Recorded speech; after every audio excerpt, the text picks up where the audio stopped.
4월 2일 금요일 정례 브리핑을 시작하겠습니다. 오늘 0시 기준 국내 발생 환자는 533명이고 해외 유입 환자는 25명입니다. 어제는 두 분의 환자분이 돌아가셨습니다. 고인의 명복을 빌고 유가족분들께 심심한 유례 말씀을 드립니다. 검사 현황에 대해 말씀드리겠습니다. 어제는 의심 환자에 대한 검사가 총 7만 6천여 건 이루어졌습니다. 선별진료소에서 약 4만 1천여 건, 임시 선별검사소에서는 약 3만 5천 건이 검사하였습니다. 현재 의료 대응 여력은 여유가 있는 사항입니다. 코로나19 중환자를 위한 병상은 617병상, 준중환자, 중등증, 경증 환자를 위한 병상은 한 9,500병상 여유가 있습니다. 현재 병상 배정을 기다리고 있는 환자는 없습니다. 다음으로 방역수칙 이행력 강화 방안에 관해 말씀드리겠습니다. 많은 국민들께서 우리 사회를 위해 방역수칙을 지켜주시고 계십니다. 하지만 한편에서는 방역수칙을 위반하여 감염을 확산시킬 수 있는 위험한 행동을 하여 대다수의 국민들께 박탈감을 안기는 사례가 여전히 발생하고 있습니다. 이에 정부는 오늘 중대본 회의를 통해 방역수칙 위반에 따른 조치 실적을 점검하고 일선 지자체와 행정기관에서 무관용 원칙이 적극적으로 적용될 수 있도록 권고안을 마련하였습니다. 현재까지 방역수칙 이행력 강화를 위한 세부 과제와 조치 현황에 대해 먼저 말씀드리겠습니다. 우선 무관용 원칙에 대해 설명드리겠습니다. 지난 2월 25일부터 3월 21일 약 한 달간 방역수칙 위반 관련 처분 건수는 9,700여 건입니다. 이 중 75.2%인 7,300여 건은 경고 및 계도 처분이었고 24.8%인 2,400여 건은 과태료 부과, 집합금지 명령, 고발 등이 이루어졌습니다. 무관용 원칙의 적용은 다소 미흡한 부분이 있었습니다. 또한 방역수칙을 위반하는 경우 재난지원금, 생활지원비, 손실보상금을 지원하지 않도록 조치하였습니다. 이와 관련하여 지침과 고시 등을 개정하여 현재 시행하고 있습니다. 불법적인 행위로 감염을 확산시키거나 정부의 방역 조치를 위반하는 경우 손해배상을 청구하여 그 책임을 묻고 있습니다. 현재 7개 지자체와 건강보험공단에서 총 14건의 구상권 청구를 진행하고 있습니다. 지자체와 관계부처의 처분 및 조치 실적도 중대본 회의를 통해 관리하고 있습니다. 정부는 무관용 원칙이 좀 더 체계적으로 현장에서 적용될 수 있도록 권고안을 마련하여 각 지자체와 관계기관에 안내하였습니다. 권고안의 기본 원칙은 다음과 같습니다. 정부는 집단감염이 발생한 장소에서 방역수칙 위반이 확인되는 경우 예외 없이 무관용 원칙을 적용하겠습니다. 지자체가 방역 여건, 현장 상황 등을 고려하여 합리적인 처분이 이루어질 수 있도록 재량권을 존중하되 지자체별 조치가 크게 차이가 나지 않도록 하기 위한 기준을 제시하였습니다. 먼저 과태료 처분에 대한 세부 권고안입니다. 핵심 방역 수칙을 위반한 경우 또는 고의성이 높고 위반 정도가 상당한 경우, 그리고 방역 수칙을 위반하여 감염 발생 우려가 상당한 경우는 모두 과태료 처분을 합니다.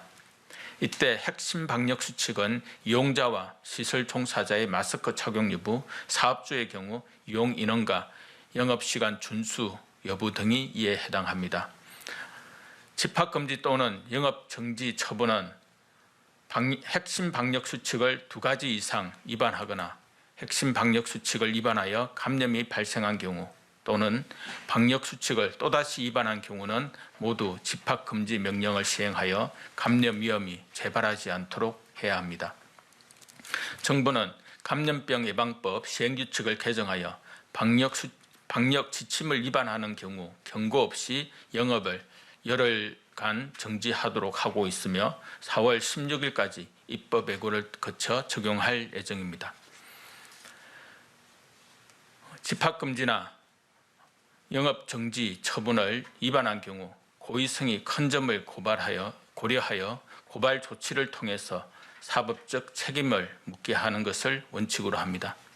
정부는 자율과 책임에 의한 방역이 현장에서 실제로 작동할 수 있도록 지속적으로 노력하겠습니다. 다음 스포츠 선수단 및 대회의 방역관리 강화 방안에 대해 설명드리겠습니다. 지난 3월에는 핸드볼 선수단에서 집단 감염이 발생한 사례가 있었습니다. 스포츠 선수단은 훈련 중 마스크 착용이 어렵고 대부분 시설에서 오랜 기간 합숙 생활을 하게 되어 집단 감염에 취약한 특성이 있었습니다. 문화체육관광부와 교육부는 대한체육회, 한국프로스포츠협회 등과 함께 자율과 책임에 의한 방역이 이루어지도록 관리 방안을 마련하였습니다. 먼저 각 선수단과 구단, 학교, 운동부 등은 합숙시설 내의 밀집도를 낮추고 주기적으로 발열 증상을 스스로 확인하는 등의 방역 수칙을 철저히 준수하여야 합니다. 프로스포츠의 경우 원칙적으로 각 종목별 단체와 연맹에서 방역 관리를 책임집니다. 또한 문화체육관광부와 한국프로스포츠협회가 합동으로 방역관리 사항을 수시로 점검할 예정입니다. 아마추어 스포츠의 경우 대한체육회가 총괄하여 각 대회별 방역 지침을 수립할 예정입니다. 문화체육관광부와 교육부, 교육청에서는 방역 지침 이행 여부를 수시로 점검할 예정입니다. 실업팀 선수단은 문체부와 지자체, 대한체육회가 합동으로 방역 실태를 점검하고 학교운동부는 지역교육청에서 현장 점검을 시행할 예정입니다. 각 체육단체와 선수단에서는 코로나19 확산 방지를 위해 방역관리에 최선의 노력을 다해 주시길 당부드립니다. 어제부터 75세 이상 어르신에 대한 예방접종을 시작하였습니다. 어르신들의 예방접종은 어르신들 스스로뿐만 아니라 주변의 가족과 지인들 그리고 우리 사회를 코로나19의 위험으로부터 지킬 수 있는 길입니다. 접종 대상인 어르신들께서는 안내에 따라 적극적으로 접종에 참여해 주시기 바랍니다. 주변의 가족분들도 어르신들께서 접종을 적극적으로 받을 수 있도록 권유해 주시기를 당부드립니다. 오늘도 따스한 봄날이 계속되고 있지만 500여 명의 많은 환자가 발생하였습니다. 전국에서 감염이 확산되고 있고 다양한 일상 공간에서 감염이 발생하고 있어 코로나19로부터 안전한 곳을 찾기 어려운 상황입니다. 결국 코로나19로부터 나와 내 가족을 지키려면 기본적인 방역 수칙을 잘 지키는 것이 최선의 길입니다. 많은 사람이 밀집된 실내를 피하고 마스크를 잘 착용하고 손을 잘 씻으면 코로나19 감염 가능성을 크게 줄일 수 있습니다. 이번 주말에는 부활절이 예정되어 있어 주말에 많은 종교 행사가 있을 것으로 보입니다. 종교인들께서는 스스로 방역 수칙을 철저히 지켜주시기 바랍니다. 발열, 기침, 근육통 등 의심 증상이 있으면 바로 코로나19 검사를 받고 집에서 휴식을 취해 주시기 바랍니다.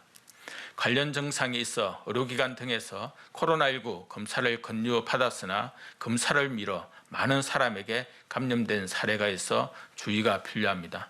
검사 권유를 받으시면 바로 가까운 선별진료소, 임시선별검사소에서 꼭 검사를 받아주시기 바랍니다.